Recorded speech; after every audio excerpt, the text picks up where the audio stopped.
Hello મિત્રો, જય માતાજી, જય શ્રી કૃષ્ણ। સ્વાગત છે તમારું મારા નવા વિડીયોમાં। તો મારી ચેનલ લાઇક શેર સબસ્ક્રાઈબ ના કરી હોય તો જરૂરથી કરજો।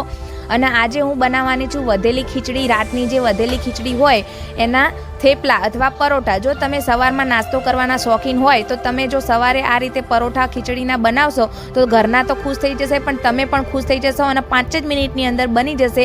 અને ટેસ્ટમાં તો કંઈ કહેવું જ નહીં પડે, એવી ટેસ્ટી લાગશે। તમે કેચઅપ જોડે ખાઈ શકો, લીલી ચટણી જોડે ખાઈ શકો, લસણની ચટણી જોડે પણ ખાઈ શકો। તો મિત્રો, બનાવીએ આપણે વધેલી ખીચડીના થેપલા। પ્રથમ લઈ લેવાની એક વાટકો અથવા જે તમારી ખીચડી વધેલી હોય એના પછી નાખી દેવાના કોથમીરના પાન।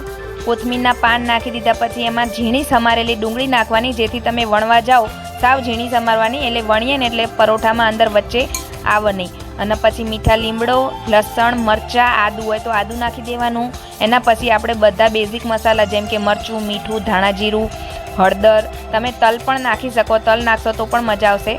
અને નાખી દેવાનું આખું જીરું, અજમો ભાવતો હોય તો નાખી દેવાનો। અને 2 ડોકલી નાખી દેવાનું તેલ નાખીને અને આપણે લઈ લેવાનો રોટલીનો લોટ। તમે બાજરીનો લોટ લઈ શકો, પણ એમાં તમને વણતા નહીં ફાવે એટલે તમે ઘઉંના લોટની આપણે જે રોટલી બનાવીએ એનો નાખી દેવાનો લોટ। તમારો જે ખીચડી હોય એ પ્રમાણે લેવાનું અને એકદમ પહેલાં બધું આ રીતે તમારે છોડી નાખવાનું, નહીંતર શું થશે, તમે ડાયરેક્ટ પાણી નાખશો ને તો ખીચડીમાં પાણી રહેલું હોય એટલે એના કારણે તમારો પછી લોટ ઢીલો થઈ જશે। એટલે પહેલાં બધો મિક્સ કરી નાખવાનું, એના પછી થોડું પાણી લઈને જ લોટ બાંધવાનું। આ રેસીપી મિત્રો મારા મમ્મીની મને મારી મમ્મીને એમના દાદી, મતલબ મારી મમ્મીના જે દાદી રહ્યા ને એમણે આ રેસીપી શીખવાડી હતી, એ બનાવતા હતા એટલે મારી મમ્મી બનાવતી હતી। મારી મમ્મી બનાવે એટલે જ્યારે મિત્રો મેં ફર્સ્ટ ટાઈમ અહીંયા મારા ઘેર બનાવ્યા ને થેપલા, તો મારા હસબન્ડ તો એટલા ખુશ થઈ ગયા અને ઘરનાય બધા ખુશ થઈ ગયા કે આવા ખીચડીમાંથી આવા થેપલા બને, એમને તો ખબર જ નથી। તો તમને બધાને કદાચ ખબર હશે, ના ખબર હોય તો તમે એકવાર જરૂરથી આ મારા થેપલા ટ્રાય કરજો, એકદમ ટેસ્ટી લાગશે।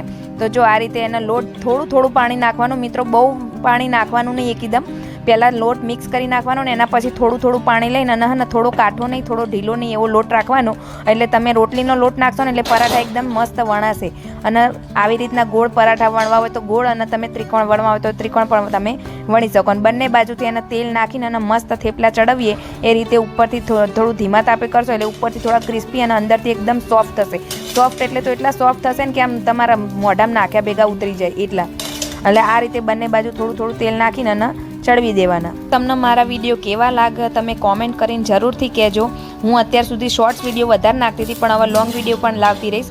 તમને મારો આ વિડીયો કેવો લાગ્યો કોમેન્ટ જરૂરથી કરજો, અને તમે કઈ સિટીમાંથી મારો વિડીયો જોવો એ પણ કોમેન્ટ જરૂરથી કરજો। બરોબર ક્રિસ્પી થાય એ રીતે આ રીતે શેકી દેવાના, એટલે તમારા 5 મિનિટની અંદર આ થેપલા તૈયાર થઈ જશે। જો તમે કોઈ દિવસ ટ્રાય ના કર્યા હોય તો મારા કીધા પ્રમાણે એકવાર જરૂરથી ટ્રાય કરજો, તમને ભાવશે અને ભાવશે જ।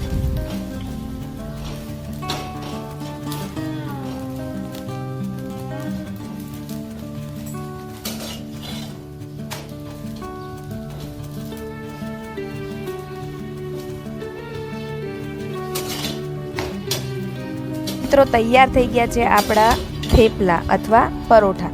સવારના નાસ્તા માટે એકદમ બેસ્ટ, અને તમે કોઈ પણ ટાઈમે તમે ખાઈ શકો એવા અને જોરદાર ક્રિસ્પી, ટેસ્ટી અને લાજવાબ।